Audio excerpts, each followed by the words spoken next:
Ameublement Tanguay en première ligne.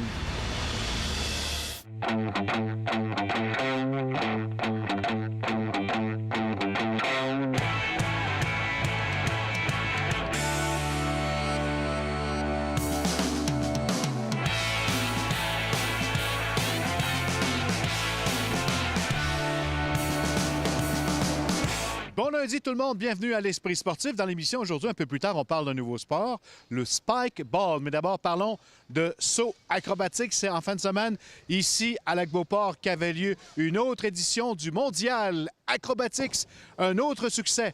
Retour sur cet événement.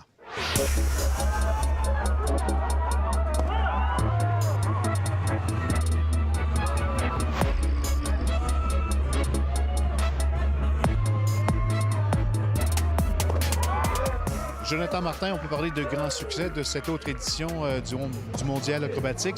On a apporté beaucoup de changements, des améliorations. Ça a été payant? Ça a été payant parce qu'en fait, l'objectif premier qu'on veut faire en faisant le mondial, c'est sûr, c'est offrir une compétition de qualité, mais aussi c'est offrir un spectacle de qualité pour les gens qui viennent bénéficier de ça. Comme notre entrée est gratuite, nous, on essaie de leur en mettre plein la vue. C'est sûr que comme c'est un sport jugé, des fois, les juges, ils sont pas sûrs des notes qu'ils donnent aux athlètes.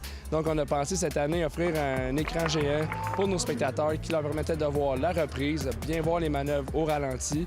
Puis ça donnait en même temps le temps aux juges de juger. Nicolas Fontaine, côté performance acrobatique, on a été comblé au cours de la fin de semaine? Oui, ça a super bien été. On a eu un très beau spectacle. Les athlètes canadiens et russes, on a une super belle surprise. Philippe Boucher-Cormier, un de nos athlètes de l'équipe canadienne, a vraiment explosé cette année côté saut, côté qualité de ses sauts. Ça a été vraiment la révélation au niveau élite. Fait que ça a super été bien. On avait les athlètes russes qui étaient là pour donner de la compétition à nos athlètes canadiens. Fait que je trouve que le spectacle a été incroyable cette année.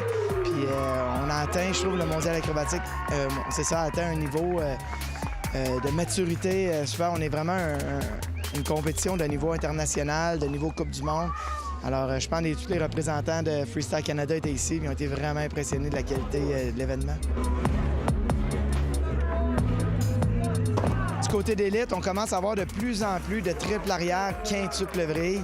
C'est des sauts qu'on va voir, là, les athlètes commencent à les préparer. C'est sûr que cette année, je dois avouer, c'est une année qu'il y a certains athlètes comme Olivier Rochon, Lewis Irving, des athlètes cette année qui se reposent mentalement. C'est une année post-olympique. Ils se préparent pour les prochains Jeux. Lewis est guéri d'une blessure, tout ça. On a un peu... Mais on a vu les athlètes russes, eux autres, sont pas en repos. Ils étaient ici à 100 Ils faisaient leur triple arrière, quadruple vrille, quintuple vrille. Puis on peut voir des jeunes de la relève comme Félix Boucher-Cormier qui explose, que lui, il voit une opportunité de rayonner au niveau de l'équipe canadienne. C'est vraiment sa première année qui tombe au niveau vraiment international, là, au niveau des grands. Fait que c'est quand même le fun. Là, à toutes les années au mondial, il y a du monde qui repousse leurs limites, puis après ça, pas redescendre. Là. Fait que quand on repousse nos limites, bien, après ça nous donne confiance, puis on continue d'avancer.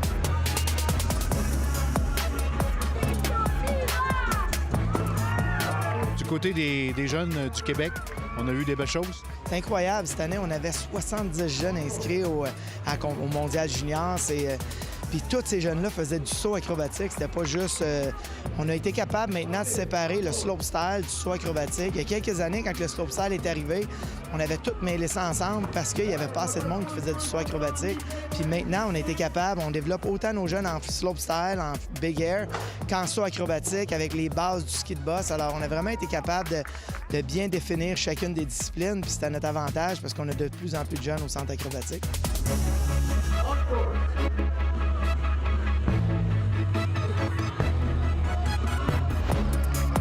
Pour le centre, c'est l'événement de l'année? Bien, pour le centre, c'est l'événement de l'année. C'est sûr, en fait, là, les équipes, ils viennent ici, ils s'entraînent. Ça leur permet de savoir aussi un point de référence. Qu'est-ce qu'ils ont fait dans l'entraînement? Est-ce que c'est bon? Est-ce que les juges apprécient?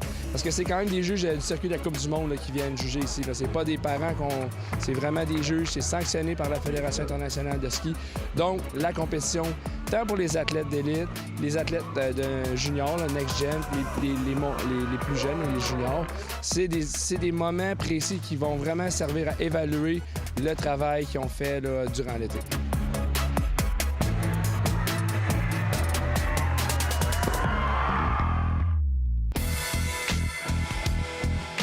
Les Capitals pourront officiellement partir à la défense de leur titre éliminatoire de la Ligue Can-Am de baseball indépendant la semaine prochaine.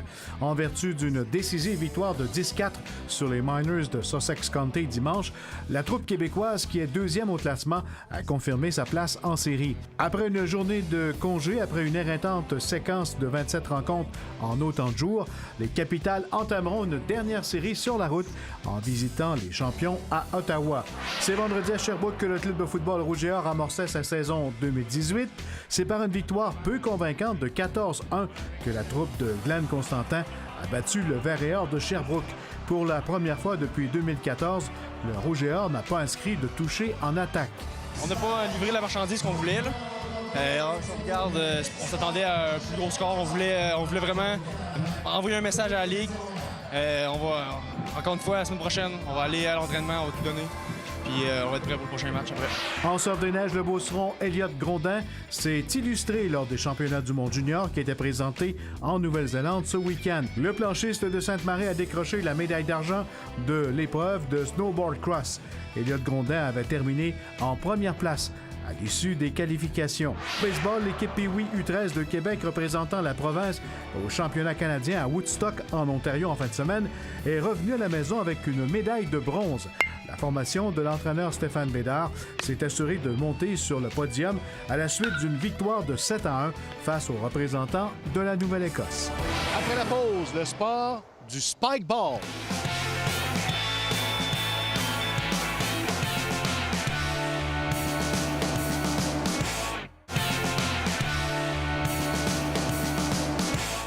Très populaire aux États-Unis depuis 5 ans, le spike ball fait son entrée depuis quelques années au Québec et également à Québec. Mettant en vedette une balle et une trampoline, ce sport est à découvrir. Le reportage de Jonathan Fournier.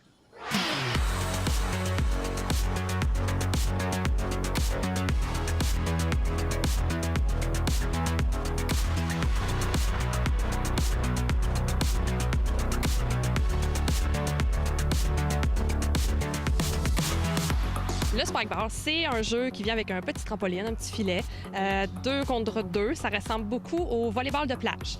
Donc, quand on reçoit le service, on peut faire une touche avec la main. Donc, on a jusqu'à 3 touches maximum pour envoyer la balle de l'autre côté. Au lieu de passer en haut du filet, on va le faire passer par-dessus le filet, donc en faisant rebondir sur le trampoline. Ce qui est beau dans ce sport-là, c'est que c'est un sport 360, donc il n'y a pas de terrain délimité. Donc, c'est sûr qu'on va courir énormément autour. Et le but, dans le fond, c'est de renvoyer la balle de l'autre côté et que l'adversaire ne soit pas capable de nous renvoyer. Et c'est là qu'on va marquer un point. Le fait que ça n'a pas besoin d'un grand espace, que ça soit 360, fait en sorte qu'on peut le pratiquer un peu partout comme aujourd'hui. Effectivement, on peut jouer sur le gazon, on peut aller à la plage avec ça aussi, on peut jouer dans notre terrain en arrière à la maison, on peut jouer en gymnase. Donc, c'est un sport qui s'amène partout. On peut le transporter dans un petit sac à dos, on en met ça en voyage avec nous autres l'hiver. Puis même sur la neige aussi, quand on fait des compétitions. Donc, c'est très portatif, qu'on pourrait dire. Donc, on peut jouer partout. Ça a commencé aux États-Unis. En fait, c'est un homme qui était un inventeur de jouets qui a développé un peu là, ce qui peut être à la base là, le spike ball il y a une vingtaine d'années. Et puis, ça se vendait dans des magasins de jouets sans être vraiment un sport. Il y a à peu près une dizaine d'années, il y a un Américain qui est comme tombé là-dessus dans un magasin. Puis là, il a vu le potentiel sportif qu'il pouvait y avoir avec ça. Il a donc breveté le jouet là, en tant que tel. Il a inventé un peu plus les règlements. Donc, il a mis vraiment en place la structure du jeu. Il s'est présenté dans une émission américaine, dans l'œil du dragon, mais américain, dans Shark Tank. Ils ont réussi à avoir une entente avec un dragon là-bas. Et là, suite à ça, ça l'a explosé. Ils ont maintenant un circuit américain avec des tournois partout aux États-Unis. Je dirais que ça fait peut-être 10 ans que ça joue, mais en gros, ça fait peut-être un 5-6 ans là, que c'est très compétitif là, au niveau américain surtout.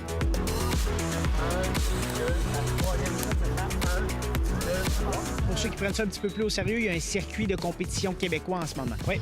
Avec les ambassadeurs du reste de la province, on a créé un circuit de 7 étapes. Les 7 étapes se promènent un peu dans les différentes régions. Ils se sont joués. La première était dans le coin de Terrebonne, Lévis, on a eu Sherbrooke, Montréal dernièrement. On arrive de Gatineau, Ottawa, donc 7 étapes qui nous permettent d'accumuler des points et de faire justement un classement provincial. On est premier en ce moment au classement. Il y a une deuxième équipe qui nous suit de très, très proche. On a un circuit québécois où on cumule les points. En ce moment, on est premier, mais c'est très, très chaud dans les 3 premières équipes qui sont là en ce moment. Puis on aime ça aller se mesurer aussi aux États-Unis avec les grosses équipes. Puis on a réussi à faire l'année passée et cette année d'être qualifié pour la meilleure catégorie aux États-Unis, qui s'appelle Premier. Fait que nous, une fois de temps en temps, les nationaux, on va toujours les faire pour aller se mesurer dans les meilleurs. Saved again, and the fake, and then the left-hand finish. Nous, généralement, vu qu'on est du Québec, on va davantage vers la partie est là, des États-Unis pour jouer dans les compétitions. On est allé l'année dernière aux championnats nationaux à Chicago. On était quelques équipes québécoises, je dirais peut-être un 4-5 équipes québécoises à s'être présentées. Cette année, on a voyagé jusqu'à Lancaster, dans la région dans la Pennsylvanie. À ce moment-là, on était, je pense, une dizaine d'équipes. Puis je vous dirais que le Québec, on fait belle figure, là. Même si ça fait juste 3 ans qu'on joue, on montre qu'on est de compétition avec les Américains. Le hockey a son Sidney Crosby. Est-ce que le Spike Ball a déjà un athlète là, vraiment au-dessus des autres? Effectivement, aux États-Unis, là, du côté homme, il y a une équipe qui se démarque complètement, là, qui gagne pratiquement tous les tournois qui se présentent. On parle de Sizek et Showalter, donc 2 joueurs là, qui se complètent à merveille, puis très difficile d'aller chercher une victoire contre ces joueurs-là. Qu'est-ce que ça prend pour être un bon joueur de Spike Ball?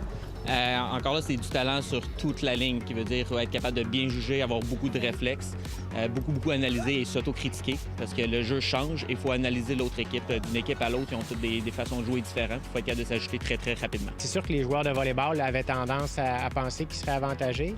Maintenant, la frappe de haut en bas les désavantage un petit peu. Les joueurs de tennis avec une frappe de côté ont un bon succès. Les joueurs de soccer avec des déplacements rapides.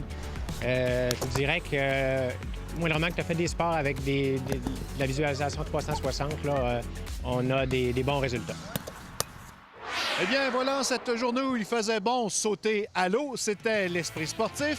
Bye-bye, à demain.